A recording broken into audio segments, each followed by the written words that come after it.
यहाँ पे ये ऐसा था जैसे मेले का समाज, जैसे ईद होती है, रश इतना था चलने का पाँव रखने की जगह नहीं।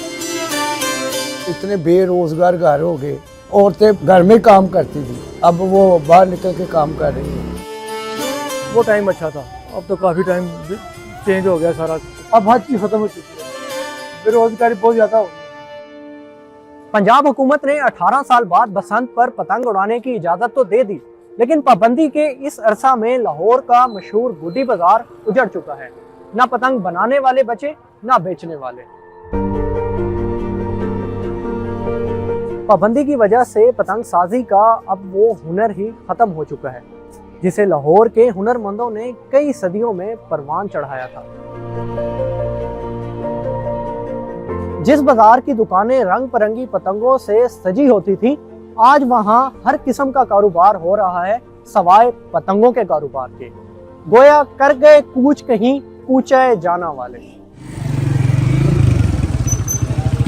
ये भगवानपुरा का वो गुड्डी बाजार है जिसे लाहौर में पतंगों की सबसे बड़ी मार्केट की हैसियत हासिल थी।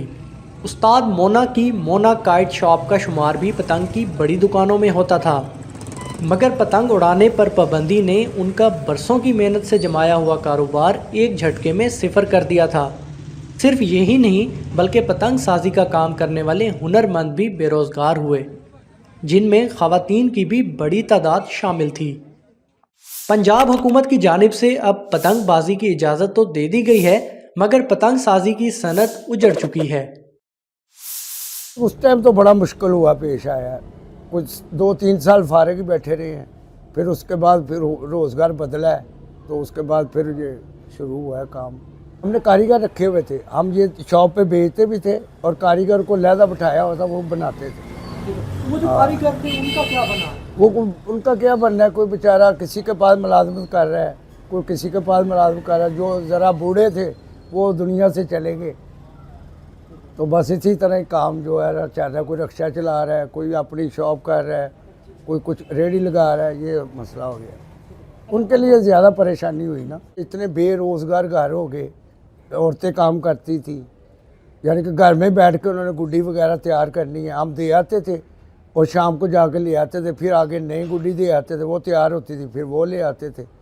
यानी कि काफ़ी घर जो है ना बेरोज़गार, औरतें बाहर निकलना, घर में काम करती थी, अब वो बाहर निकल के काम कर रही है। उस्ताद मोना ने भी पाबंदी के बाद अपनी दुकान से पतंगे हटाकर आटे की चक्की लगा ली है, मगर वो अब भी गुड्डी बाजार में बसंत की रौनकें याद करते हैं।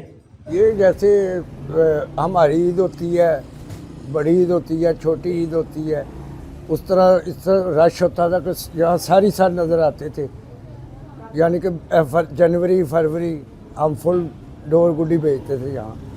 हाँ, बड़ा रश होता था यहाँ, बड़ा अरसा हो गया है। मैं 20 साल मैंने काम किया है डोर गुड्डी का, उसके बाद पाबंदी लग गई। गुड्डी बाजार में इन दिनों सब्जी का छोटा सा ठेला लगाने वाले अवैस यूसुफ भी पाबंदी से पहले पतंगों के बड़े दुकानदार थे, मगर इस पाबंदी से पतंग साजी का वो बाग ही उजड़ गया जिसके 100 माली थे। ये देखिए, मैं सब्जी की दुकान बनाई है, उन्होंने वो एक ने वो बनाई है कि कबाड़ की दुकान बना ली है, एक ने चक्की लगा ली है, ठीक है ना। वो इस तरह मुख्तलिफ काम करते रहे हैं, बर्फ का अड्डा लगा लिया, ऐसे ऐसे कर दिया। कारोबार सब कुछ चेंज हो गया था, क्योंकि जब पाबंदी लगी तो फिर कुछ डोरे वगैरह फिरना शुरू हो गई। उसके बाद यहाँ पे फिर कुछ लोगों ने अपनी दुकानें चेंज कर ली, किसी ने नान पकौड़ों की दुकान लगा ली, किसी ने कोई कपड़ों की दुकान चेंज कर ली, किसी ने कुछ और कर लिया। तो वो भी काफ़ी डिस्टर्ब हुए थे सब लोग ना, कि यार एकदम से पाबंदी लगी है तो फिर अब क्या करें। जो कमाने का ज़रिया था वो ख़त्म हो गया। फिर आहिस्ता आहिस्ता लोगों ने दोबारा कारोबार शुरू किया अपने, अब जाकर थोड़े से स्टेबल हुए। ममनुआ और धाती डोर से बिजली की ट्रिपिंग और मोटरसाइकिल सवारों के गले पर डोर फिरने के वाक़यात की वजह से पतंग उड़ाने पर पाबंदी को तकरीबन 2 अशरे बीत चुके हैं, लेकिन आज के नौजवानों को ये इल्म ही नहीं कि बसंत में पतंगबाजी के क्या रंग होते थे। जिन लोगों के जहनों में रवायती बसंत के रंग आज भी नक्श हैं, उनकी उम्र 35 साल से ज़ायद है। ये यहाँ से बाहर से लेकर ना ऐसे घूम जाते हैं, सिर्फ सारा कुछ पूरा गुड्डी का था, यहाँ पे ये ऐसा था जैसे मेले का समा होता था।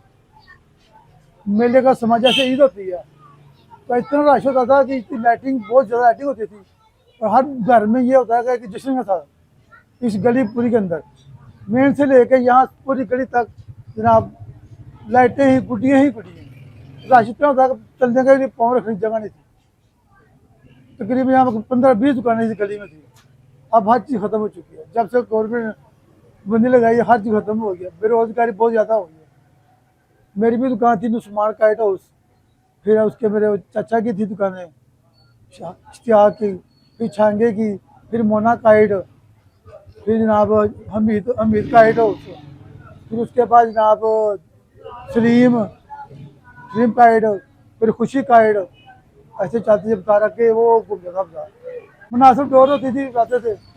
जैसे सब चेंज होता गया वैसे वैसे जनाब वो निज़ाम चेंज हो गया। मोटी डोर आ गई, उसकी वजह से ना नुकसान होने लग गया। अब वो बंद हो गया। अब ये दोबारा शुरू किया उन्होंने, अब देखें क्या करते हैं। कोई रूल्स बनाएंगे उसके मुताबिक तो फिर चलेगा काम। इतनी रौनक थी कि आप सोच भी नहीं सकते कि जितना वो अंदरून बाज़ार में है ना, कोई चक्कर नहीं है। यहाँ पे गुडी बाज़ार, दुकानें वगैरह सजती थी, यहाँ पे खाने की दुकानें, यहाँ पे मेले जैसा समा था। यहाँ पे एक अच्छा माहौल था। यहाँ पे वो टाइम अच्छा था।